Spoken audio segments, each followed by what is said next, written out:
Also, welcome back Steve Beaman, founder and chairman of the Society to Advance Financial Education and author of the audio CD, Path to Prosperity. Okay, Steve, we're trying to get this path to prosperity, and what you know, the Federal Reserve is meeting today. Always seems we're talking about volatile markets, so what can we expect to come out of this meeting? Well, the best guess from all of the prognosticators is that Janet Yellen and the team at the Fed will keep interest rates where they are. They're not about to go raising those things into an economy that is very precarious. We clearly had a very good second quarter. Hopes are that the third quarter will come out very good too. The last thing they want to do is put the brakes on it right when we're beginning to see a recovery. So I think interest rates will stay where they are, and that will be good for the market. Many economists believe, Steve, that the Fed will start raising interest rates in the middle of 2015.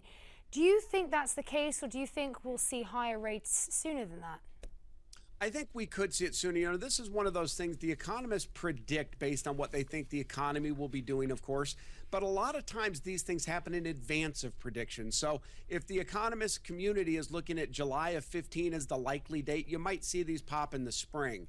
But I think so much of that depends on where the election goes, where the budgets go, what consumers feel is going on. A lot of it's based on consumer confidence, of course.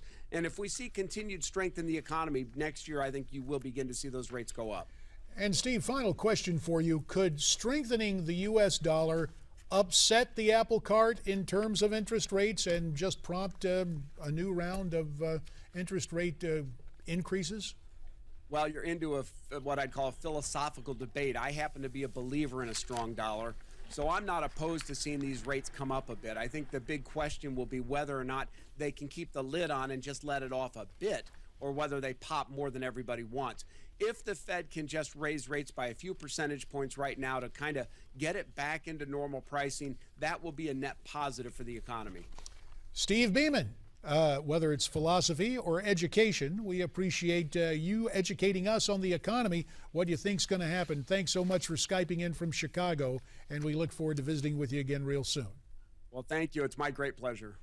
All righty then. As we continue to get closer to Election Day, a lot of current governors who might actually face eviction from governor mansions in their respective states.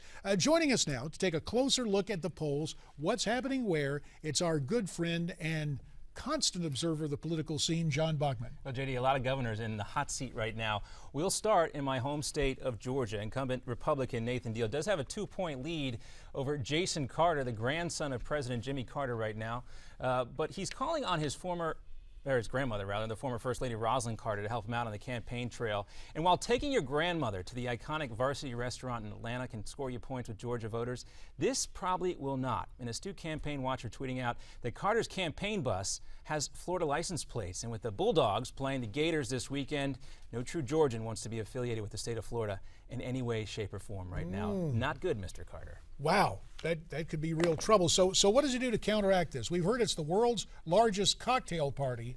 Does he endanger conservative support from the churches by going down and serving cocktails to Georgia fans? Well, we're not allowed to call it that officially anymore. Oh, I'm Schools sorry. don't like that, but we still do. Yeah, well, I mean, maybe better to stay away. He's got to stay in Georgia. That's in Jacksonville. He needs right. a campaign to make up that Understood. 2-point lead. Let's also head to Florida, like the Bulldogs and Gators will be doing this weekend in Jacksonville.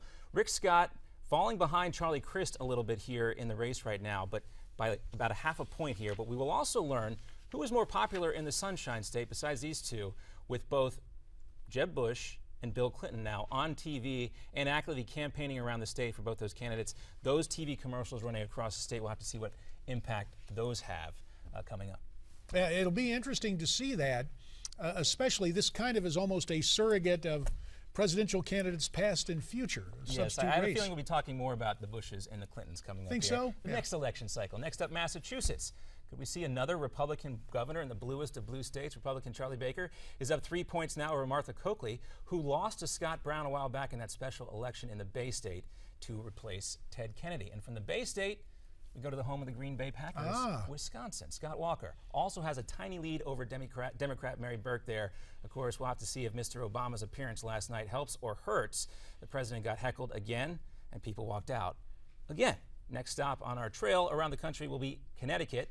President's next stop as well. And again, a blue state could be going for Republican Tom Foley here. Foley is up a half a point over incumbent Democrat Dan Malloy. All this data coming to us, JD, from the site Real Clear Politics, who does a good job of averaging out all these polls instead of looking at individual polls. We try to get a better cross-section of what's going on. Put them all in the blender, see how they turn out. But we know political science, such as it is, you find your voters, get them in the polls, and make sure they show up in greater numbers than the other guys. Sounds easy, but that's why it's so tough, and that's why we're going to be here election night on Newsmax TV, following America's hottest races for governor, the Senate, and the House of Representatives. As you decide, Newsmax TV will take you inside the campaign for up-to-the-minute election results and analysis.